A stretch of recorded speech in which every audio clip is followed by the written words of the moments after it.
On a décidé donc de s'orienter vers de nouveaux marchés, mais aussi de faire les choses différemment en interne pour faire baisser notre propre empreinte carbone sur la production des composants qu'on fabrique. Déplace-toi vers le rendez-vous des solutions alternatives à la voiture thermique en individuel dans les trajets du quotidien. Ce matin, exemple d'une entreprise engagée dans ces questions de mobilité. C'est l'entreprise Bontaz dans la vallée de l'Arve. Pascal Auster-Rimbaud, vous êtes responsable RSE de Bontaz. Bonjour. Bonjour. Et vous êtes accompagné de Daniel Anguelone, directeur général de Bontaz. Bonjour. Bonjour. On va s'intéresser à vous, Pascal Auster-Rimbaud. Qu'est-ce que vous avez mis en place chez Bontaz pour encourager les salariés à prendre des solutions alternatives pour leur trajet domicile-travail ? Alors on a mis en place plusieurs actions qui sont un peu étalées dans le temps. La première chose qu'on a fait en 2023, c'est d'installer des bornes électriques de recharge pour les véhicules électriques. On n'est pas encore envahi par les véhicules électriques, mais au moins il y a les points de recharge. On en a mis sur les 4 sites de la vallée. Des points en nombre différent en fonction de la taille. Ça s'est fait en mars 2023. On a un partenariat avec Blablacar Daily, Oui. qui nous permet de mesurer en fait combien de collaborateurs utilisent ce moyen de transport. Justement, aujourd'hui, c'est combien d'utilisateurs qui utilisent Blablacar Daily pour venir au travail chez Bontaz ? Alors j'ai des statistiques de 2023, il y a eu 1000 trajets qui ont été réalisés en covoiturage, ça fait à peu près 41 000 km. Oui. Et on a 42 passagers qui sont covoiturants. Voilà, sur l'année 2023. Et donc, on fait la promotion du covoiturage afin en effet, diminuer les émissions. Est-ce qu'il y a d'autres choses qui sont mises en place pour justement encourager ? J'imagine que quand vous installez les bornes électriques, il y a un petit côté, tout le monde n'a pas de véhicule électrique, mais il peut y avoir un petit côté incitatif. À se dire, tiens, à mon boulot, il y a une borne électrique, je vais peut-être pouvoir changer la voiture et m'orienter vers un véhicule électrique.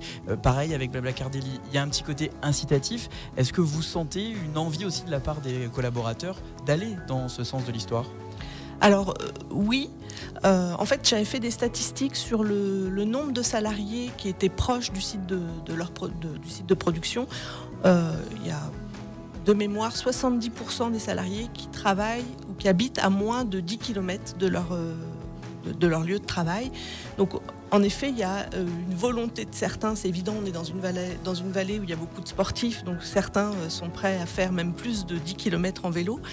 Pour d'autres, c'est changer les habitudes. Et en effet, quand on organise des journées de sensibilisation, par exemple, pendant l'année dernière, on avait fait, pendant le challenge mobilité, des ateliers sur prendre conscience quel était le coût réel des trajets en véhicule thermique seul. Ça éveille un peu les consciences. C'est combien le coût réel ? C'est pas révolutionnaire. Ça dépend de votre véhicule, ça dépend du nombre de kilomètres, ça dépend de l'assurance que vous payez. Il y a plein de critères différents. Ah oui, ok, vous mettez vraiment tout dans la balance pour faire prendre conscience. Okay. Oui. On est sur la solution vélo, la solution covoiturage avec Blablacar Daily. Vous l'avez dit, il y a des bornes électriques pour réduire son impact sur la planète. Qu'est-ce qui est mis encore en place chez Bontaz pour sortir de sa dépendance à la voiture seule, thermique, en individuel ? Alors, je ne vais pas tout à fait répondre à la question, mais on est en train de changer notre flotte de véhicules au fur et à mesure qu'elle vieillit.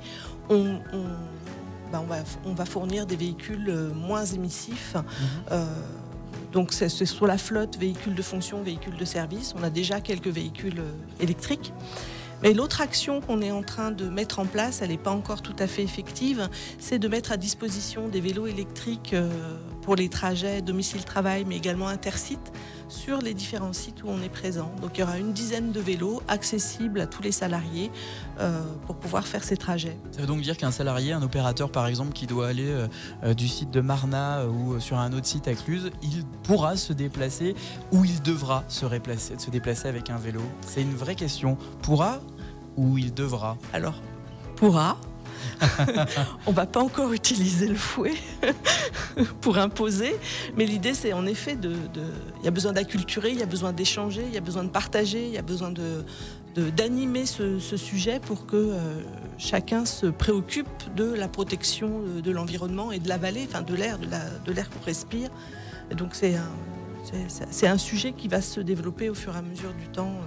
L'acculturation passe par différents moyens, notamment par le challenge mobilité. Vous l'avez dit, vous étiez participant l'année dernière, vous êtes en train de le mettre en place cette année.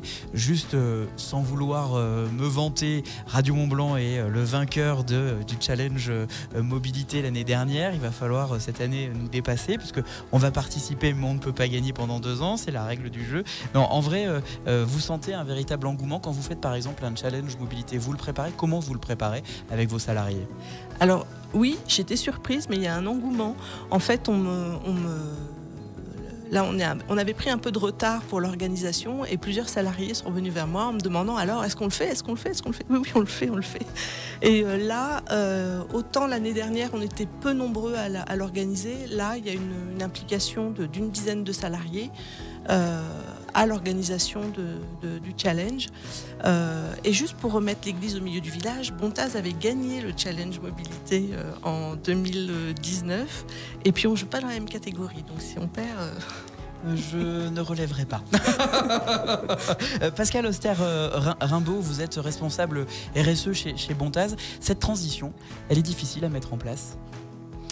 Alors, pour les trajets domicile-travail, toutes les transitions, elles sont compliquées parce qu'il y a vraiment un autre regard à porter sur les choses. Il faut changer les habitudes et ça, pour personne, c'est facile de changer les habitudes. Donc, moi, j'ai beaucoup d'enthousiasme. Il y a de plus en plus de personnes qui sont également enthousiastes à l'idée de changer leur façon de faire, à l'idée d'avoir un impact différent sur leur environnement, sur la planète. Donc, je dirais que c'est moins difficile qu'avant. Ma question était mal posée. Je vais donc la reposer. Quand je vous demande finalement est-ce que ça a été difficile, c'est comment ça marche? Comment on y arrive à faire une transition? Comment on met du jour au lendemain en place de nouvelles règles? J'imagine que il doit y avoir une partie de formation, d'accompagnement aussi des salariés. Pas que forcément sur les trajets domicile-travail, mais dans toute la politique de changement de l'entreprise, et on va en parler dans un instant avec Daniel Anguelone. J'imagine que ça doit demander un savoir-faire particulier. Est-ce que c'est difficile? Je ne sais pas s'il faut un savoir-faire particulier, il faut un peu de... je dirais ce qui revient souvent à la mode en RSE, c'est des ordres de grandeur pour pouvoir expliquer, informer, pouvoir comparer les impacts entre eux et pouvoir expliquer comment chacun peut avoir sa part dans l'histoire. Donc c'est beaucoup d'informations en fait. Aujourd'hui, est-ce que vous avez un pourcentage au niveau des salariés qui sont dans ces solutions alternatives dans les trajets domicile-travail, alternatives à la voiture thermique en individuel? Est-ce qu'aujourd'hui vous avez encore beaucoup de salariés qui viennent seuls au travail? Malheureusement oui. Ça existe encore, oui, mais c'est pas facile de changer les habitudes. Mais on y croit? Bien sûr. C'est pour ça d'ailleurs qu'on va mettre à disposition des vélos électriques. C'est pour inciter à ce que les personnes envisagent de faire autrement à long terme et pas ponctuellement. Dans un instant, on va donner la parole sur la partie production à Daniel Anguelone. Pour réduire son impact environnemental, chez Bontaz, on a mis des choses en place. On va faire le point avec vous, Daniel. Les déplacements du quotidien, on en parle, des trajets domicile-travail. Comment sortir de sa dépendance à la voiture thermique en individuel avec l'entreprise Bontaz? On en parle ce matin. Il y a Pascal Auster-Rimbaud qui est responsable RSE chez Bontaz. Vous êtes accompagné de Daniel Anguelone, je le disais. Vous êtes le directeur général de Bontaz. Daniel Anguelone, chez Bontaz, on a décidé de prendre le virage, et puis pas qu'à moitié. Vous y êtes allé à fond dans la décarbonation de votre activité. Vous êtes un décolteur historique de la vallée de l'Arve. Et pourtant, un jour, vous vous êtes dit, il va peut-être falloir qu'on change notre mode de fonctionnement. C'est quoi la genèse du projet? En fait, il y en a deux. Il y a d'abord une prise de conscience des problématiques environnementales et de l'impact, de la gravité, de l'urgence de la situation. Et donc, on s'est dit qu'il fallait certainement être acteur de cette tendance et faire quelque chose à notre niveau. Et puis, il y a la réglementation européenne 2035, l'interdiction de vente des voitures thermiques en Europe, et qui va faire baisser fortement la production de véhicules thermiques, qui est l'essentiel de notre business aujourd'hui. C'est vrai que je ne l'ai pas précisé, mais effectivement, vous travaillez notamment pour les boîtes manuelles, si je ne dis pas de bêtises, des véhicules thermiques type Volkswagen par exemple, je crois. Oui, voilà. En fait, on travaille avec tous les constructeurs automobiles à travers le monde. D'accord. Et en fait, on fait pas des systèmes dans les boîtes de vitesse, on est sur des systèmes de refroidissement des moteurs. Bim, raté. Et refroidissement moteur. Et en fait, donc comme cette activité va fortement baisser en Europe, qu'elle baisse déjà fortement en Chine, qui est un de nos gros marchés également, on a décidé donc de s'orienter vers de nouveaux marchés, mais aussi de faire les choses différemment en interne pour faire baisser notre propre empreinte carbone sur la production des composants qu'on fabrique. Donc là, un jour, vous êtes tous réunis, vous avez dit comment on peut faire pour baisser cet impact. Et comment vous l'avez baissé? En fait, on a commencé de manière assez simple, c'est-à-dire qu'on a commencé par mesurer notre impact pour savoir de combien il était et comment il se composait. Alors? Donc on émettait un peu plus de 90 000 tonnes de carbone en 2020. 95 000 de mémoire. D'ailleurs aujourd'hui on est à un peu moins de 90 000 tonnes, on est à 87 000 si je ne dis pas de bêtises, donc il a baissé à peu près de 10% déjà. Et 90 000 pour un industriel, généralement la décomposition de l'empreinte carbone est à peu près toujours la même, c'est une grosse partie dans la matière première. Alors ça ne se passe pas chez nous, ça se passe chez nos fournisseurs pour l'extraction des matières premières, c'est à peu près 40% de notre empreinte carbone. Et ensuite c'est l'énergie qu'on utilise pour faire marcher nos machines et transformer la matière. C'est à peu près 20% de l'empreinte. Et ensuite il y a tout un tas d'autres choses, la mobilité, les transports, il y a tout le reste, j'allais dire, dans le fonctionnement des usines et le déplacement des collaborateurs. Dans le fonctionnement de l'usine, par exemple, vous avez dû investir dans des nouvelles machines. Est-ce qu'il y avait des machines qui existaient pour se décarboner, justement?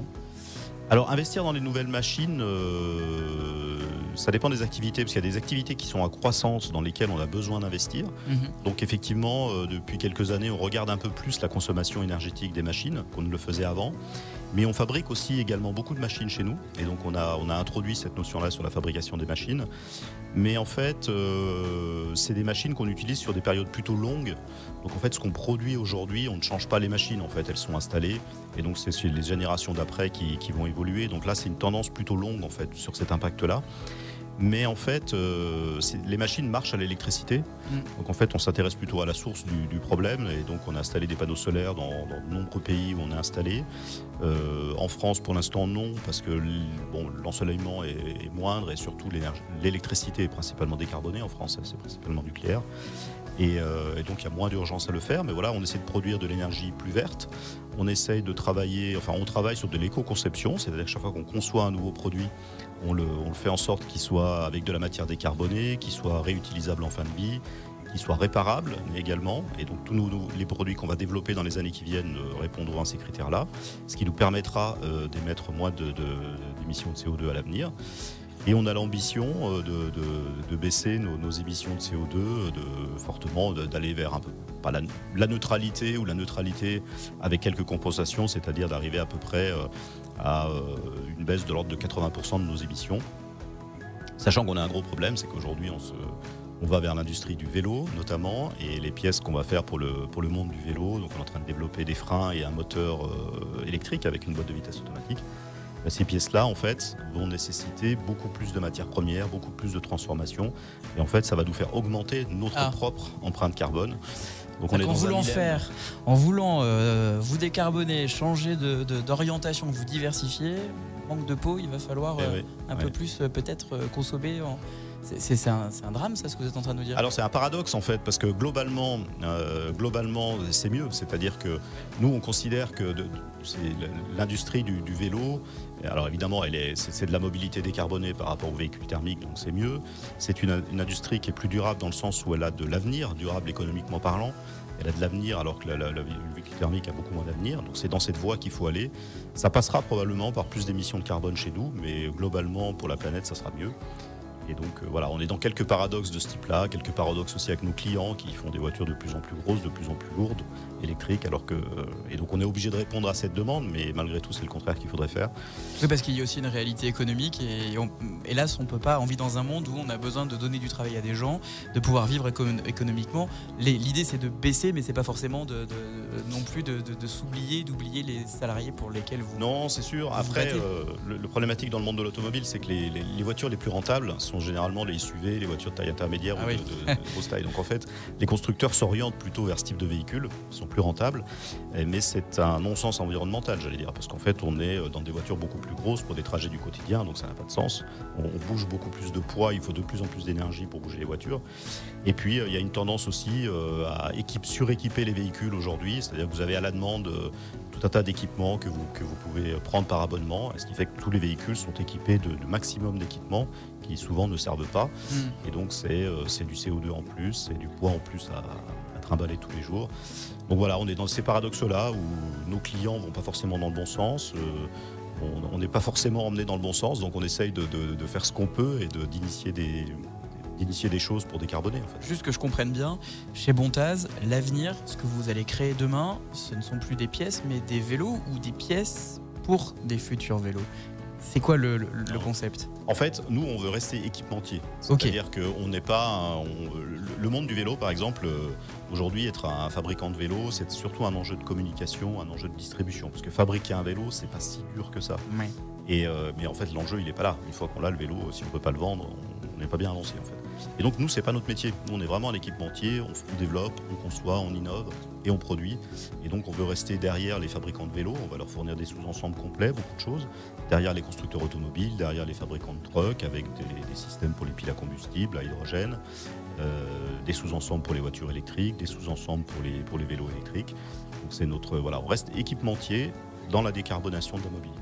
En 2034, dans 10 ans, Bontaz, ça ressemblera à quoi ?